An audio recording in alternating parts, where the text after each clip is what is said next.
नमस्कार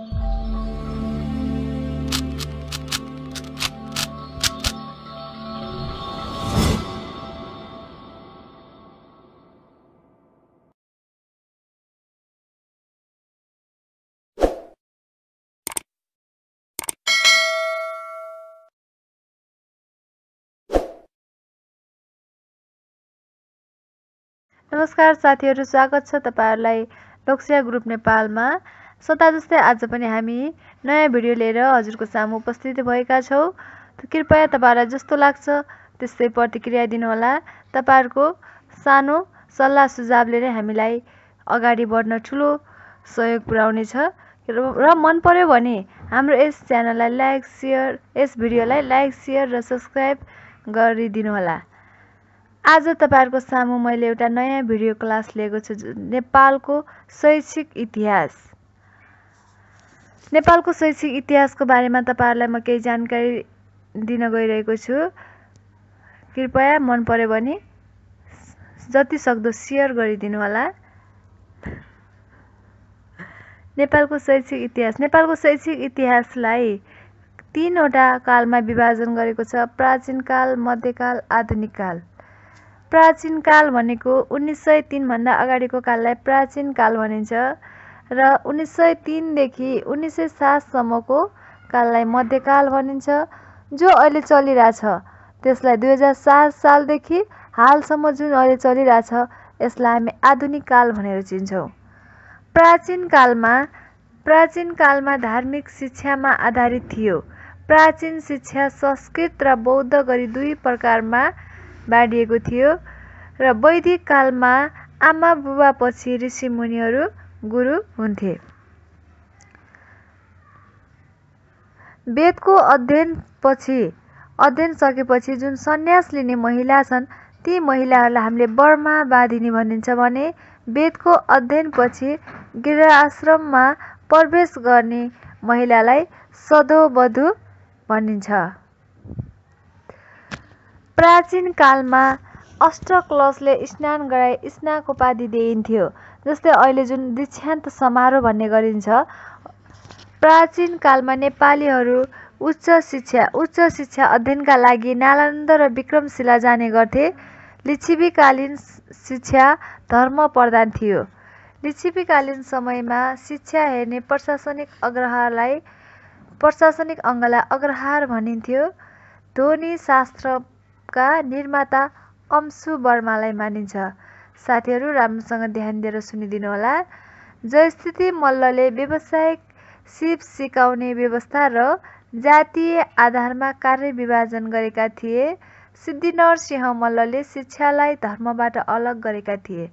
अब हामीलाई परीक्षामा शिक्षालाई धर्मबाट अलग गर्ने राजा को हुन् भनेपछि हामीले सिद्धिनरसिंह मल्ल भनेर चिन्नुपर्छ। यसरी पटक पटक एक्जाममा सोध्ने पनि गरेको छ यस्तो क्वेशन। हरगौरी विवाह, कुञ्ज बिहारी नाटक संगीतकार संग्रहका रचनाकार भनेर जगज्योति मल्ललाई चिनिन्छ। 15 भाषाका ज्ञाता भनेर प्रताप मल्ललाई चिनिन्छ। 15 भाषाका ज्ञाता को हुन् भनेर हामीलाई विभिन्न अप्सनहरू दिने गर्छ। त्यसमा हामीले प्रताप मल्ल भन्नुपर्छ। सैनिक शिक्षाको सुरुवात पृथ्वीनारायण शाहले गरेका थिए भने आधुनिक सैनिक शिक्षाको सुरुवात भीमसेन थापाले गरेका थिए। कृपया यहाँ राम्रोसँग ध्यान दिएर सुनिदिनु होला साथीहरु। तपाईहरु नझुकिनु होला। सैनिक शिक्षा भन्यो भने तपाईहरुले पृथ्वीनारायण शाह भनेर सम्झिनुहोस्।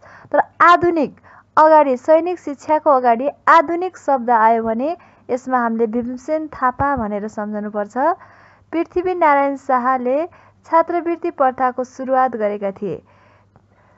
पृथ्वीनारायण शाहले वैयाकरण केसरीलाई संस्कृत पढ्न रु 50 र बुद्धिमान सिंहलाई रु 20 दिएर फारसी पढ्न पठाएका थिए। सरी, फेरि एकपटक सुन्नुहोस् है। पृथ्वीनारायण शाहले वैयाकरण केसरीलाई संस्कृत पढ्न रु 50 र बुद्धिमान सिंहलाई रु 20 दिएर फारसी पढ्न पठाएका थिए। मरहाट शिक्षाको सुरुवात पृथ्वीनारायण शाहले गरेका थिए। मरहाट शिक्षा भनेको कस्तो भनेपछि जो आर्मीहरूमा जुन शहीद भएका हुन्छन् तिनको छोराछोरीलाई छात्रवृत्ति भनेर दिइने शिक्षालाई मरहाट शिक्षा भनिन्छ। न्यायप्रेमी र शिक्षाप्रेमी राजा भनेर राम शाहलाई भनिन्छ। कवीन्द्र उपाधि पाउने राजा प्रताप मल्ल हुन्। साथीहरू, तपाईँहरूलाई कस्तो लागिरहेको छ यो भिडियो? हामीलाई तपाईँहरूको अमूल्य सुझाव दिनुहोला। अब म राणा कालमा शिक्षामा विकास भएका मुख्य प्रयासहरू भन्न गइरहेको छु। विक्रम सम्वत 1910 आश्विन 27 गते के हो त्यहाँ?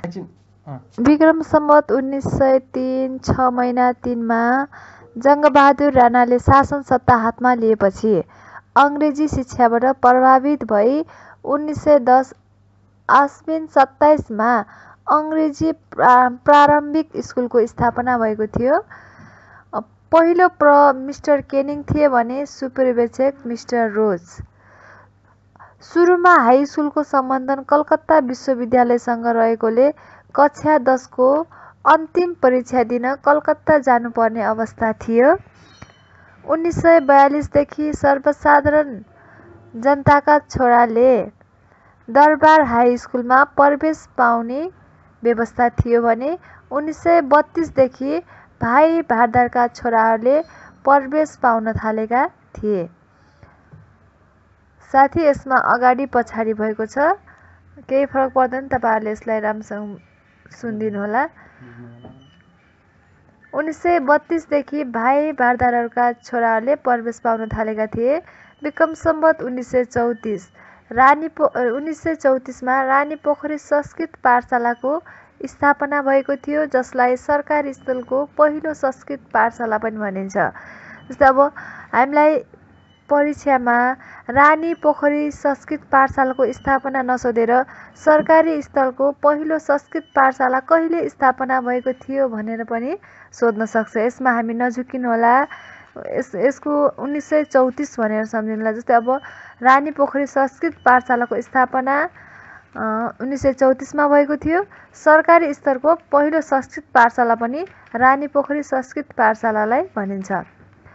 1938 केदार नरसिंह शिक्षा डाइरेक्टरमा नियुक्त भएका थिए। 1942 राष्ट्रिय शिक्षा स्वरूप र भावी दिशाबारे ऐतिहासिक छलफल भएको थियो। विक्रम सम्वत 1944 चन्द्र शमशेर शिक्षा डाइरेक्टरमा नियुक्त भएका थिए।